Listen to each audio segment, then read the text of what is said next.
Hey, what's up guys, how you all doing? I'm Paul the Tech Giant and welcome back to the channel, where today I've got another great TV comparison for you. And the two TVs that I'll be comparing today are, up top, the 65-inch TCL C8K QD Mini LED, and down the bottom, the 65-inch TCL C7K QD Mini LED. Now recently I've compared both of these TVs to rivals like Samsung and LG, but I've not actually compared TCL versus TCL. So when I was just about to pack up one of these TVs to send it back, I thought why not just do a comparison comparing the two TCLs. Now because this is a very last minute video that I wasn't actually expecting to do, it may not be quite up to the standards of previous comparison videos, but I'll still do my best, and what I'll be comparing is the picture, the sound, design and features. Okie dokie, let's crack on then, and first off we're going to take a quick look around the outside of the boxes,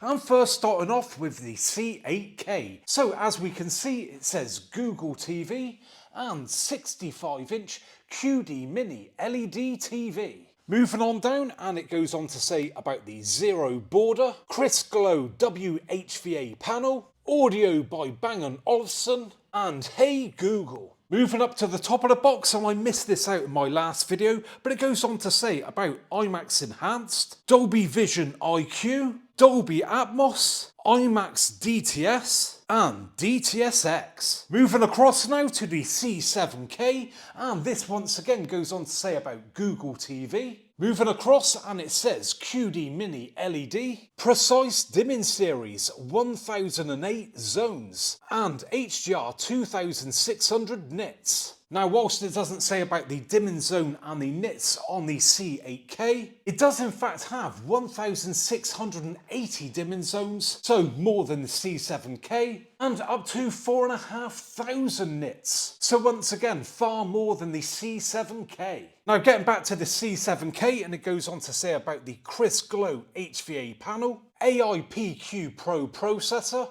QLED, 144Hz native refresh rate, ultra slim design, Game Master, again we get that on the C8K, multiple eye care, again same on the C8K again, Dolby Vision IQ, Google Cast, works with Apple AirPlay, works with Apple Home, and audio by Bang & Olufsen. So once again, all the same as the C8K. And then finally, Hey Google, and hands-free voice control. So both of the TVs rocking some absolutely amazing specs there.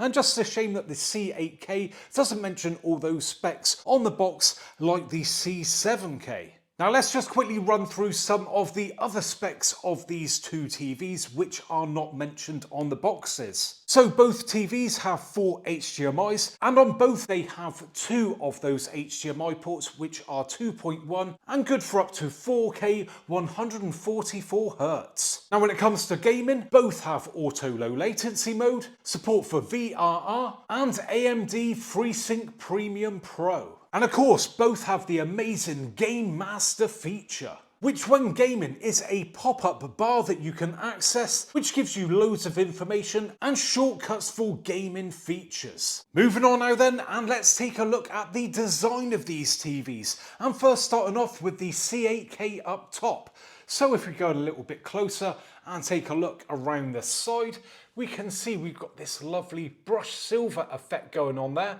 That does look very nice. And going a little bit further around the back, it does get somewhat thicker there. We've got this bit sticking out there. But if we move round to the front, just check out how slim those bezels are there. And we get the zero border, meaning that the screen goes right up to the edges. As you can see, it does look very impressive indeed. And if we go down, we can see that all the way along there. But the bezel at the bottom does get somewhat thicker. And moving to the middle, and we have this section here with our sensors in and the TCL logo. And then going over to the right hand side, and it goes on to say about audio by Bang & Olufsen. Now moving on down to the C7K, and again let's go round to the side, and this time we get darker grey borders going on. And if we look further around to the back, once again, it does step out, but that step is somewhat thicker. So slightly thicker there on the C8K, but thinner around the very back. Thinner at the front on the C7K, but thicker round the back. Now moving around to the front, and again, very slim bezels, but we don't get that zero border like we do on the C8K. Still doesn't look too bad, and if we go down to the bottom, we can see that that bezel once again does get somewhat thicker. And if we move to the middle, we have a TCL logo just there, and again, a bit sticking down for our sensors. And finally moving over to the right hand side, and once again it says audio by Bang & Olufsen. So both TV's designs looking very nice indeed, but I gotta say it, I do love the zero borders of the C8K. Next up, let's take a look at the supplied remote controls, and first starting off with the remote for the C7K.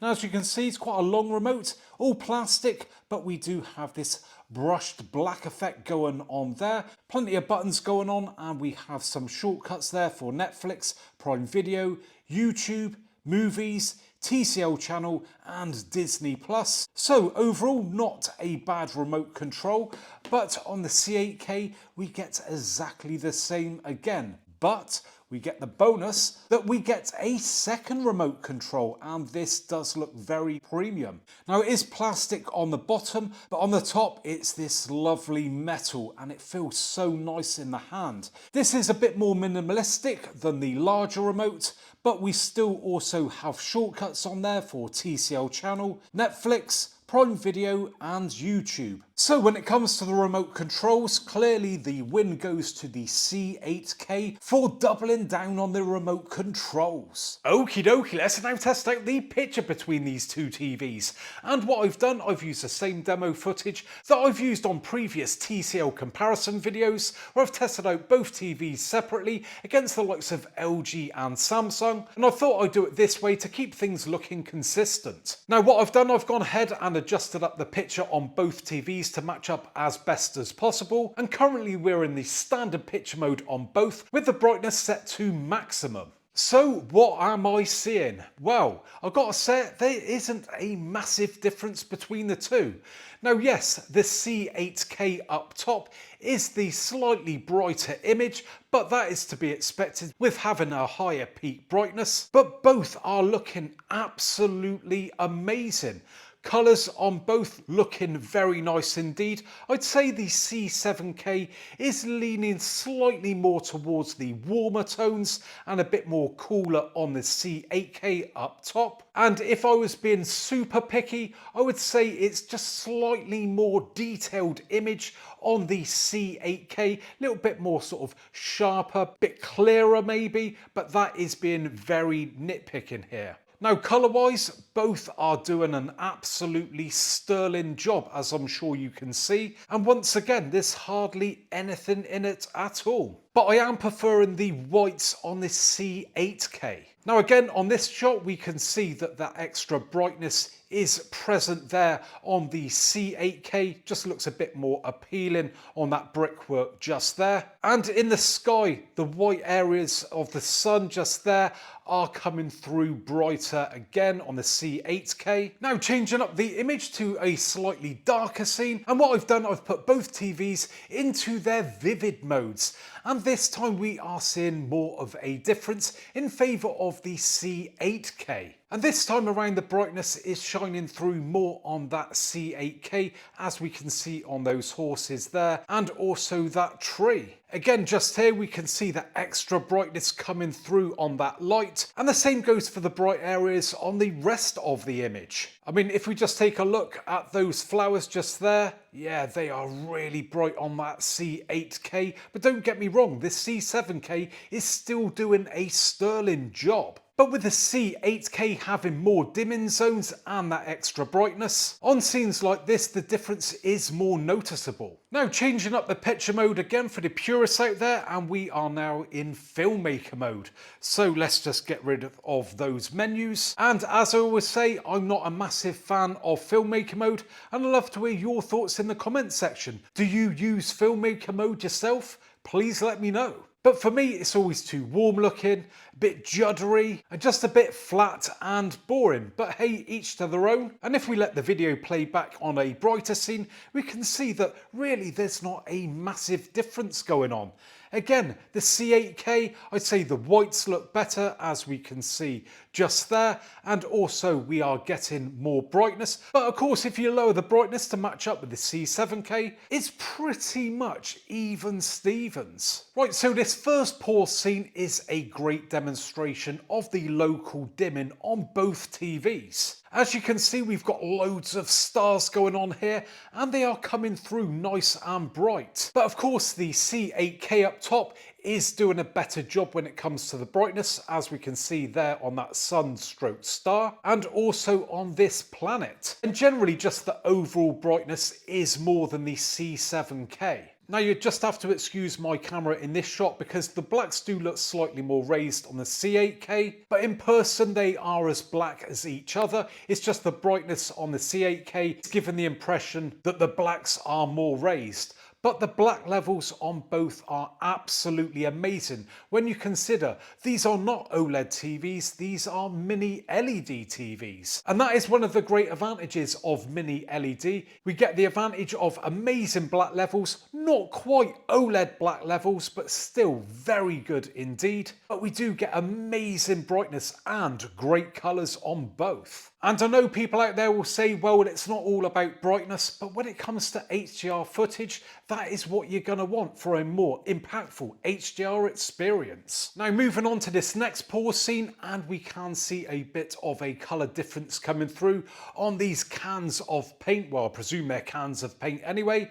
And yeah, we can see that there on the yellows, looks a bit more orangey on the C7K, and more of a pleasing and more vivid yellow on the C8K. And that does seem to be pretty much consistent on all the other colours too. Now for this next scene, I've had to adjust my camera just to take into account for the extra brightness on the C8K, because it was making the black levels just look a bit too raised. But this again is just a great demonstration of that local dimming on both. Once again, we've got amazing black levels going on both. We've got these droplets of water coming off and they are nice and bright. We're not getting blooming going on around them, which you may get on a conventional LED TV. And the colours just look so stunning on those roses. Again, my camera is not doing it justice, but if you were to see this in person, trust me, you would be blown away. But once again, with the brightness set to maximum on both TVs, we can see that the C8K is actually the brighter out of the two, which is to be expected. But with that said, I am certainly not disappointed with the C7K's performance. And onto the final still image, and it's a similar theme again going on. So amazing black levels on both once again.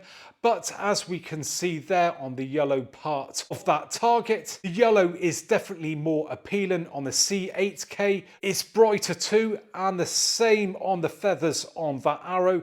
Just look whiter and brighter on the C8K, where still looking very good on the C7K, but the whites maybe not so crisp and not quite as bright. Right, let's finally finish off then by comparing the sound. And don't forget, both of these TVs are rocking audio by Bang & Olufsen, so I'm expecting good things from both. So what I'll do, I'll play back some music and we'll go from one TV to the other, but please just bear in mind what I hear in person is not going to be the same as what you hear through your speakers at home. So let's crack on then, and first starting off with the C8K up top.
Well, both TVs sounding pretty good there, but I felt that the C7K did sound a little bit bright, and the C8K definitely had more depth to the sound and general all-round better bass. And there we have it then guys, two absolutely amazing TVs. The C8K obviously being the better out of the two, but that said, this C7K was no slouch. It kept up with many of the specs, and when it came to the picture, there wasn't a massive difference between the two, especially if you evened out the brightness. Now do us a favour, and if you have enjoyed today's video, please give me a thumbs up, subscribe if you want to see more videos like this in the future, and hopefully I'll be catching you guys on the next one.